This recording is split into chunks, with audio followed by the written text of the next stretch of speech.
Voltamos a falar do presidente Lula. Hoje ele criticou e chamou de quase bandidagem o modelo de privatização da Eletrobras. Lula ainda disse que a Advocacia Geral da União, a AGU, deve pedir a revisão dos termos da desestatização. Vamos assistir a esse trecho.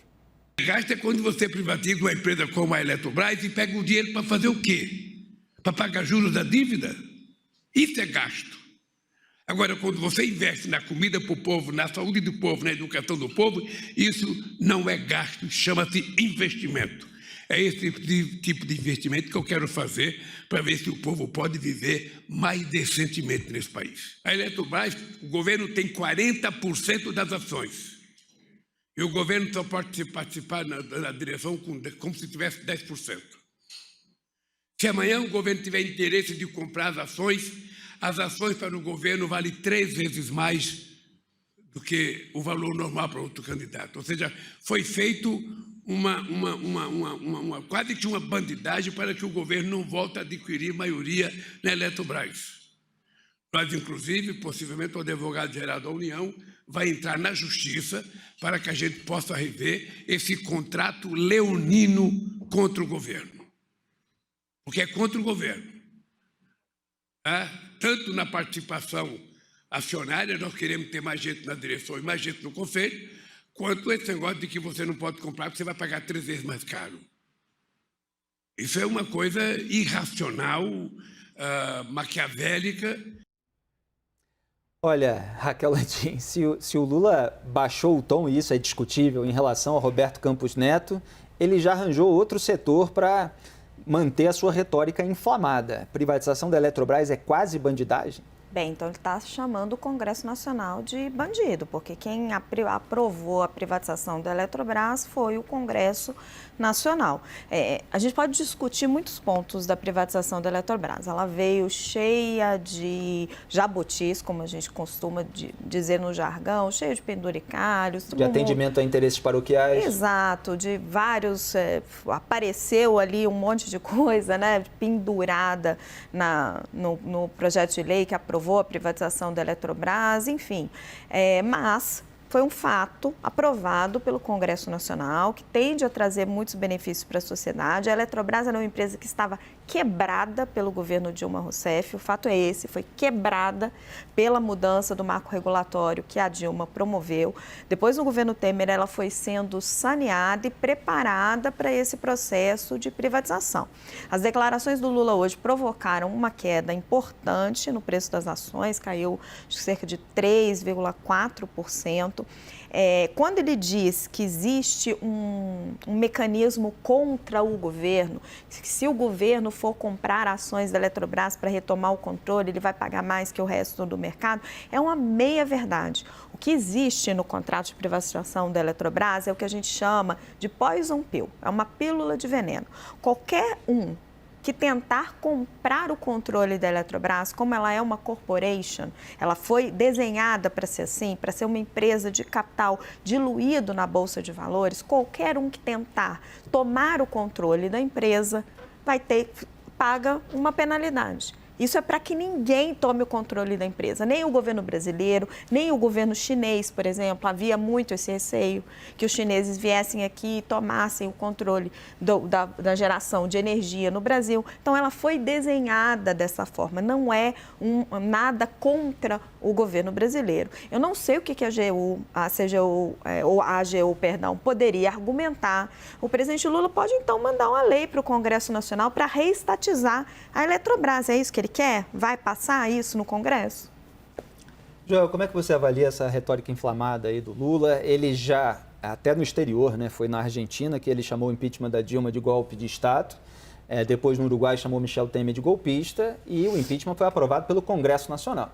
Então, na prática, por consequência lógica, ele estava chamando parlamentares de golpistas, inclusive parlamentares que são associados ao governo dele, a começar pela própria ministra do Planejamento, Simone Tebet, senadora que votou pelo impeachment de Dilma Rousseff. Sem falar no Rodrigo Pacheco, atual senador, presidente reeleito do Senado, que era deputado federal e votou pelo impeachment. Agora, ele chama mais um processo que passou pelo crivo do Congresso Nacional, com todos os defeitos que se possa apontar, de quase bandidagem. Qual é a consequência lógica? A gente tem visto todo dia uma briga nova, né? Um dia é o impeachment, chama de golpe, no outro dia responsabilidade fiscal, o equilíbrio das contas, diz que não precisa, outro dia é o Banco Central, agora a privatização da Eletrobras. Parece que o Lula cria esses conflitos, cria essa briga entre ele e alguma outra, ou legado do governo passado, ou instituição que está valendo hoje em dia, gera um burburinho no debate público, a gente discute e precisamos discutir, porque para mostrar se faz sentido ou não, mas daí no dia seguinte também parece que passou e a vida do governo continua normalmente, né? Vamos ver se amanhã ele ainda estará criticando a Eletrobras. Deixa eu dizer uma coisa, além do que a Raquel bem pontuou, olha, a privatização da Eletrobras pode ser criticada por diversos motivos, sim. Por exemplo, ela obrigou a contratação de termoelétricas em diversas localidades do Brasil, num custo de energia muito alto, com uma energia poluidora, termoelétricas de gás, tá? Se eu não me engano, é mais de 50 bilhões de reais futuros. Que não fazem o menor sentido. Que não fazem sentido técnico, não fazem sentido técnico, energético, são mais de 50 bilhões de reais contratados e que o governo vai ter que pagar como parte desse pacote aí da privatização. Então, há motivos reais para se criticar. Será que isso justificaria tentar revisar, refazer o que foi feito? Provavelmente não. Mas o fato é que sim, há muito o que ser criticado na privatização da Eletrobras, embora, sinceramente, não esse ponto que o Lula falou. São medidas criadas justamente para impedir que alguém se apodere completamente da empresa. Enfim, mas eu estou achando que amanhã a briga vai ser outra e a gente nem vai lembrar que estava discutindo a Eletrobras. Raquel apontou que teve um efeito nas ações da empresa, né? Teve. Só para pontuar, Clarice, que o presidente da República... Queda de 3,43%. Tá aí. O presidente da República, as declarações públicas dele têm consequência. Não, e mais do que isso, né? Me parece que o Lula insiste em ficar em cima do palanque ainda. Ele continua falando de assuntos que foram levantados durante a campanha presidencial e que não são urgência dentro da agenda do governo nesse momento. Então, por exemplo, quando o Lula começa a discutir, eu quero mudar, rever essa autonomia do Banco Central. Pô, isso tudo aconteceu no intervalo de uma semana, né? Vamos rever a autonomia do Banco Central. Ele lá tem capacidade de fazer isso no Congresso? Ele nem conseguiu articular uma base de apoio consolidada ali, firme, forte. É um Congresso muito puxado para o outro campo político, né? Que foi ali, marcou uma vitória grande do bolsonarismo, a eleição no Congresso Nacional. Então, o que está se discutindo se ele consegue ou não consegue rever a autonomia do Banco Central se ele não tem a menor condição de fazer isso nesse momento? Vale a mesma coisa para a Eletrobras, é prioridade. O governo tem uma reforma tributária para fazer andar a toque de caixa. Fez uma promessa grande que interfere diretamente na credibilidade do governo. Isso, por si só, já deveria tomar Lula por todos os lados. Além disso, houve uma promessa de entregar uma nova regra fiscal num prazo curtíssimo. Tudo isso tem que ser discutido e Lula está discutindo se vai rever a estatização da Eletrobras. Eu só acho que a privatização da Eletrobras. Eu só acho que não é oportuno, nesse momento, ele levantar um debate que ele nem sequer tem condições de dar seguimento. Não tem, simplesmente não tem. E Dora, ele sendo presidente da República, ele tem o poder de propor medidas ao Congresso Nacional. Então, em vez de ficar batendo boca publicamente, por exemplo, com Roberto Campos Neto, atacando o Banco Central, a sua autonomia, a sua independência, se ele quiser isso, ele pode lá na frente, no fim do mandato do Roberto Campos Neto em 2024, propor uma medida para acabar com a independência do Banco Central sem gerar todas essas consequências que as declarações públicas de um presidente geram. Pode subir o dólar, pode aumentar a inflação, pode prejudicar, inclusive, aquilo que ele está supostamente tentando combater. Você tem uma agenda de estabelecer uma nova regra fiscal, uma reforma tributária aí dividida em duas partes, uma para o primeiro semestre, uma para o segundo, e agora ele coloca essa questão da privatização também, quer dizer... não está faltando governar em vez de produzir esses ataques diariamente? Quer dizer, governar no sentido de você propor medidas específicas. Parece que ele continua no palanque? Felipe, até parece que você não conhece o Lula, né? Eu conheço bem. Para mim, não surpreende. Então, ora, espanta quem? Ninguém. No primeiro mandato, ele fez exatamente isso com outros assuntos. Só que ele falava, era um momento em que a sociedade, em sua maioria, estava embasbacada com o operário que tomou o poder, então ele falava muita bobagem, né? E as pessoas, isso era aceito. Hoje, o mundo não é mais aquele, a realidade mudou. E ele continua imprimindo uma dinâmica de confronto, de conflito, de assuntos, uma falação inútil que pouco ou nada tem a ver com a realidade, porque é isso que o Joel falou. É uma briga que compra hoje, que amanhã nem ele, mas nem ninguém fala nessa briga. Agora, eu não sei se alguém já chamou a atenção do presidente Lula para o fato de que, quando ele fica comprando essas brigas inúteis e se mantém nessa dinâmica do confronto, ele fica muito parecido com Jair Bolsonaro, muito parecido com o antecessor, Exato. que fazia exatamente a mesma coisa. E aí se mantinha no protagonismo e está aqui. Imprensa toda e a gente comentando e tal. E as questões de fundo, as questões substantivas, as questões que são importantes, vão passando, vão sendo deixadas de lado, vão sendo negociadas em outra esfera. É por isso que a Gleisi fala de um lado e o Haddad fala de outro. A Gleisi fala para a militância partidária e o Haddad fala para as questões objetivas do governo. Ainda bem, pelo menos, né? Ainda bem. Então, isso é o Lula, é a maneira do Lula fazer. Vocês não viram agora que ele decidiu não ter porta-voz, né? Como o Bolsonaro. O Bolsonaro acabou com o cargo de porta-voz, ele também acabou, porque o porta-voz o que faz? Tem um briefing diário com a imprensa que leva as questões para o governo, esse porta-voz responde. Se você não tem essa instância, fica tudo ali ao bel prazer do presidente responder o que ele quiser, falar quando quiser, como quiser, com o público que quiser. Vamos ver se o presidente Lula vai dar entrevistas abertas ou vai continuar falando para públicos controlados. Então, eu não vejo surpresa alguma o Lula, para usar o lugar comum, sendo Lula. Exatamente, Dora.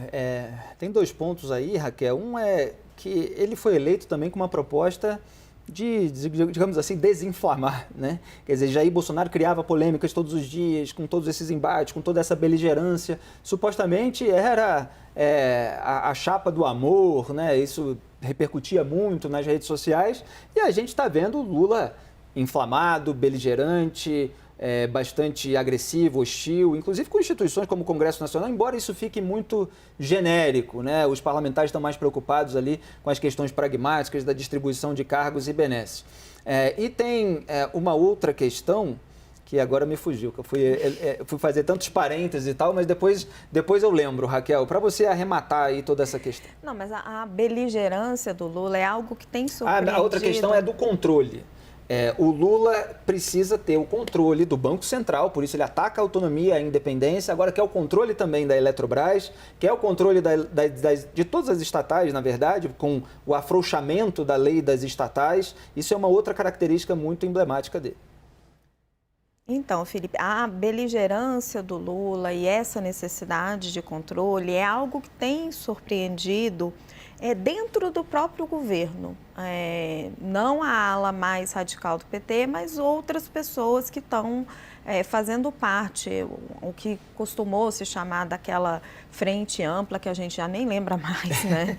Que ele disse que ia trazer para governar junto com ele, a qual Geraldo Alckmin e Simone Tebet talvez seriam ali os expoentes. A gente percebe que ele ouve Fernando Haddad, mas ele não está refletindo o discurso de Fernando Haddad nas suas falas.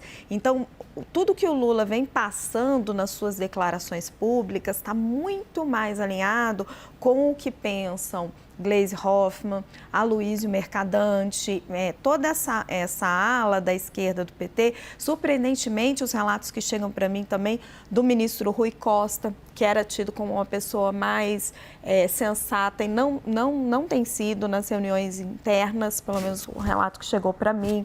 Tem a secretária executiva dele, a Miriam Belchior, que também tem essa postura muito alinhada com o governo Dilma. Esse pessoal está influenciando influenciando muito o Lula.